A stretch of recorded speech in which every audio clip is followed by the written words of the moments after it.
కార్తీక్ దీపతో ఇలా అంటూ ఉంటాడు. దీప, చెయ్యి బాగా నొప్పిగా ఉంది, కాస్త నొక్కుతావా అని చెప్పి చెయ్యి చాపుతాడు. అది వినగానే దీప మౌనంగా ఉంటుంది. ఏంటి దీప అలా చూస్తున్నావంటే, ఇప్పుడు నేనేం అనలేదు కదండి అని చెప్పి అంటుంది.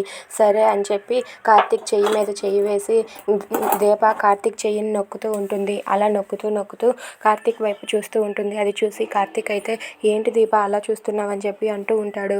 ఏం లేదండి అని చెప్పి అనేస్తుంది. దాంతో అక్కడ ఉన్న కార్తీక్ ఇలా అంటూ ఉంటాడు.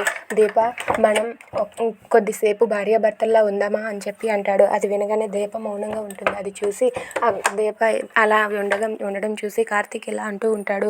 ఏంటి దీప, ఎప్పుడు మనకి కష్టాలు నష్టాలు ఇవన్నీ ఉంటాయి. ఇలా సమయం దొరికినప్పుడైనా సరే మనం ఫ్రీగా మాట్లాడుకోవాలి. మనం ఎప్పటికైనా సరే లక్ష్యాన్ని చేరుకుంటాం దీప, ఖచ్చితంగా చేరుకుంటాం.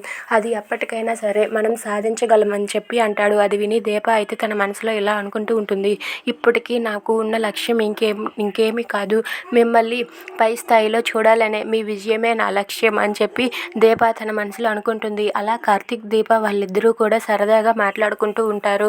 ఇక దీప అయితే కార్తీక్కి చేయి నొక్కుతూ అలా అక్కడే నిద్రపోతారు. అలా వాళ్ళిద్దరూ అయితే సరదాగా మాట్లాడుకుంటూ ఉంటారు. If you like this video, please like, share and subscribe.